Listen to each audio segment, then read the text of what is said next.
If you're looking to perform a card trick that people will never, ever forget, this is it. I'm especially excited to share this trick with you. It is so dramatic. It's also really quite easy to do. I'm sure you've heard of psychic powers used for a whole bunch of things. Psychic powers to bend a spoon, using psychic powers to make something move or to read someone's mind. But how about using psychic powers to protect some playing cards from being blown to bits? On this video, I'm going to share with you that very cool trick. I'm also going to announce the winners on this video at some point, the 12 winners of last week's contest, and I'm going to give away 12 of my full-length hemispheres psychic mentalism project. So I'm going to give away 12 of those, announce the winners on this video. I'm also going to have the usual tip of the week, magic tip of the week. Thank you so much for all the comments you guys are leaving. It's so cool that some of you are saying this is your favorite part now of my videos, is the magic tip.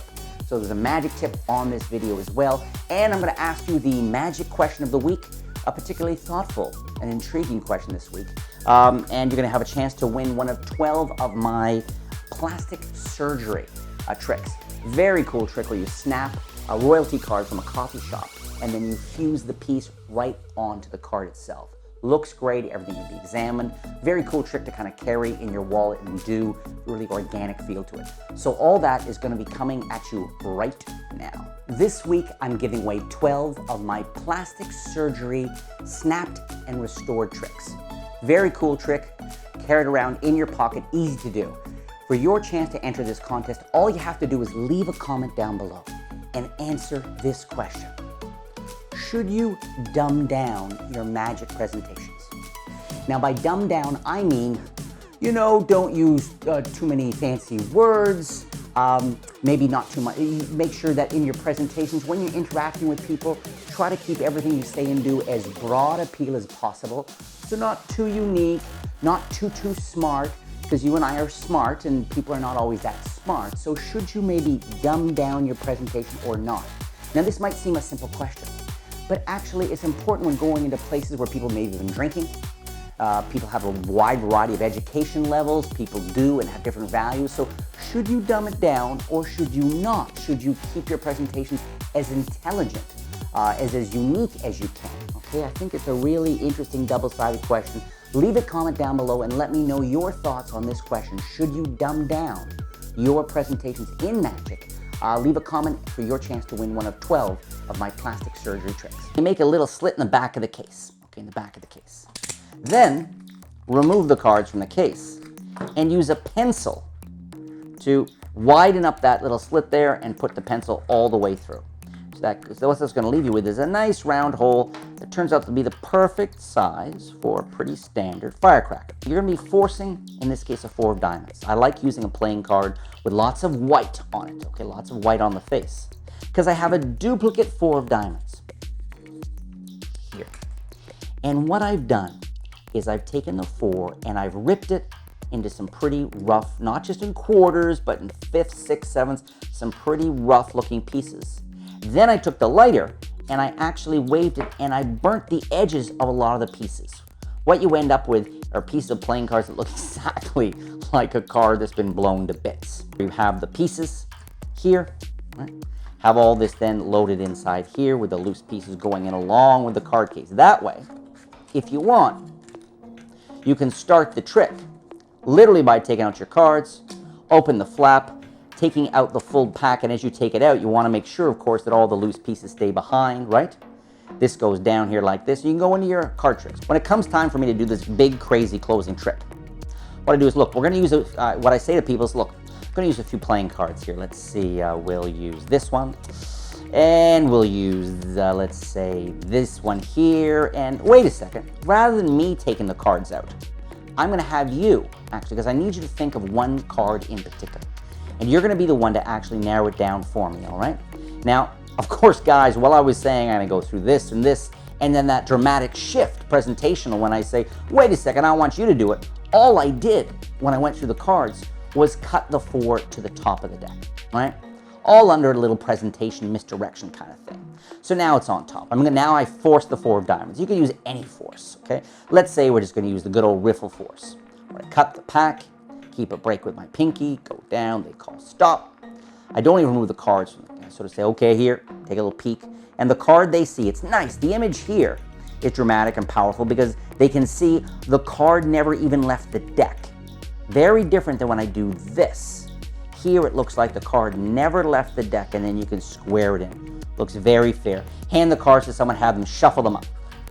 So they're thinking of a card. They stopped at any card. They didn't pick the card. They just took a peek at it, so to speak. And then it shuffled back into the deck. Very, very fair. Okay? So they're thinking of a card. Then I say, look, I'm going to narrow it down. And now I go through and I sort of echo what I did earlier, and I'm going to take out 5 cards. And it doesn't matter, any 5 cards I want. I just want to make sure that the 4 of diamonds ends up in the middle of the spread. So I go through, and again, you can rearrange them in front of them if you want, but here I take out these, and I say, look, I'm going to take out the cards, and I take out the cards. Now you can use 5 cards or 4 cards, doesn't matter. Let's assume in this case we use 5 cards, okay? I take them out, and I put them on top of the face-up deck. Now right now, they're just thinking of a card, all right? Shuffle the deck. You went through, you took out 5 cards, and the 4 of diamonds is right in the middle of what is going to be your 5 cards, right? And I say, look, I'm not sure, but just tell me.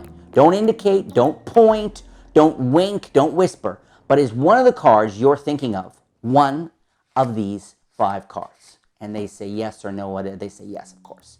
Now, right there, I stole the 4 out of the group. And I've taught this on 1 or 2 other card tricks on this channel. Is I take the 10, I take the 7. When I slide the 4 off to join the others, I keep a little break with my pinky here, below the 4. Then when I come over under cover of sliding the 5, I'm going to steal the 4 under the deck with the tips of my fingers and my thumb. They're going to, here's the exposed view, they're going to grab it underneath while I'm sliding the other card off, okay? The absolute key to this is don't do this part quickly, okay? If you do it quickly, it looks suspicious, and you're forcing yourself to have to do the steal perfectly in a half a second. Much better to go slowly and steadily. A slow, steady beat sells this. So I've stolen the 4 underneath, okay? And I say, you're thinking of one of these, they say yes. Then I take the 5 cards and I slip them inside the card case, okay? Like that. So again, they're convinced that inside here are the 5 cards, or one of them is their thought of card. Their thought of cards over here, actually, and I put the deck away, and of course, now this is a trick you're not going to perform inside the house ideally. You could in a big living room, but it's better outside, right? So here, the crazy ending. You take the firecracker, you slip it in the very back, leaving just the wick out, all right? Then, and we're going to cut to an insert here of us doing this outdoors, you have them concentrate in the card and say, here's what I want you to do. I want you to concentrate on your card, and I want you to think of your card, all right? But actually, now I want you to think of not just the thought of card, move your thoughts to the other 4 cards, and I want you to imagine a shield, a psychic shield around the other 4 cards, leaving your card vulnerable to what's about to happen. Really build that up, okay? Make sure everyone stands back. You lean down here, you spark this.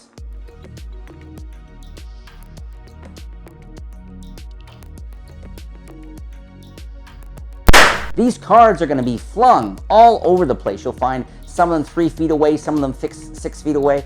However, the real exciting part is that these bits and pieces of the card they were merely thinking of are going to be strewn all over the place, okay? So this image of these cards, and sometimes I've found that these cards are a little burnt or a little smoked or whatever, but obviously the real damage is here. Now this is, what I love about this kind of theater is the fact that physically, I mean, if you experiment with this, this would never actually happen. The cards don't get blown to bits, but it's believable that they do. And it's believable, of course, what makes it such a strong magic trick is that the only card blown into impossible bits is, of course, the one card they had in mind. I'm not going to make you wait any longer. Here are the 12 winners of last week's Hemispheres Mentalism Project Contest. The 12 winners. Alex Burns, Arthur Fonza, not Fonzie, Fonza, Ben Schatz, S-C-H-A-T-Z, Hans Deans with an E, Jay Ganter, Andrea Canassa, Derek Lutz, Eugene Ruban, Selgnirb, Selgnirp, Selgnirp, Mark Washington, Allison Epp, that's EPP, and finally Austin Pillay. U12-1, if I said your name, and I hope I just said your name, you can contact my team by emailing them. Email your real name and your shipping address to contact@sankymagic.com and we'll ship out your prize. Practice, rehearse, and perform your tricks in groups of 2 and 3. There's so much power in this. You know, whether taking 3 of your favorite mentalism tricks and rehearsing and practicing and then performing them together, one to the other, or 2 of your favorite coin tricks going from one to the other. When you do your magic, when you rehearse your magic and perform it in groups of 2 and 3, one of the great things about it is the flow. You will find that your flow after a while, it won't feel like 3 separate tricks. It'll feel like one magic routine with a beginning and an end, okay? So it really flows. Because, and I've mentioned this before on my videos, one of the most dangerous places for all performers is a transition. It's not at the beginning of a trick, because that's all new to them. It's not at the end of the trick with a dramatic. It's when you move on to your next thing, what's next. And this applies to all kinds of performance, all kinds of communication. It's in the transitions where we lose people's attention. So when you practice and rehearse your tricks and perform them in groups of 2s and 3s, those transitions become bulletproof, okay? So transitions, not an issue. Flow, great. Impact, you're gonna find the impact too. You're really gonna get a sense of build. When you perform your tricks 1 and 1, there isn't that build to them. But when you do them in 2s and 3s, there becomes this real build. And the final benefit with this, and this is huge, confidence. Rather than heading into a trick, boy, they liked it, kind of take a deep breath, go into my next trick, I hope they like it, hey, they're liking it, boom, they really like that. Take a deep breath, here's another trick, okay. Your confidence from that first line of the first trick to the last magic moment of the third trick or the second trick, your confidence is going to be there, bulletproof as well. And there's nothing like having confidence in what you're doing to make it all the more effective. Well, there it is, an exploding card case. What more do you want? They can examine everything, super dramatic. One of those rare tricks that appeals to people, both with sight and sound and smell. Because I don't know about you, but I love the smell of gunpowder, firecrackers, great smell. So a lot of emotional and physical and sort of experiential hooks for people to hold on to. I hope you really like it. Of course, you don't just have to do it for July 4th. You can do it any time of year. It'd be neat to do it in snow, actually. Years ago, I used to be a bit of a pyro, and I remember one time saving some firecrackers and then blowing them up in the snow. Kind of cool.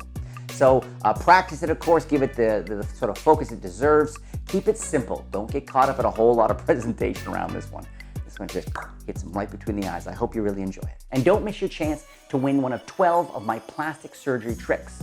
Just leave a comment down below to enter the free contest. And make sure your comment answers the question, should you dumb down your magic presentations? Now, there's many sides to this because, of course, if you keep your presentations simple and maybe not too smart, they might have broader appeal. On the other hand, they may not reflect your uniqueness as much either. So it's not a simple question. I'm curious to read your answers to this question. Don't you hate getting heckled? We've all had that. A magic show, some ding-dong, some guy, girl, often a drunk guy, figures he's gonna be the life of the party and all of a sudden steal your focus, right? Well, to learn my #1 heckler stopper, click here. And to learn how to amaze people using just 2 paper napkins, click there.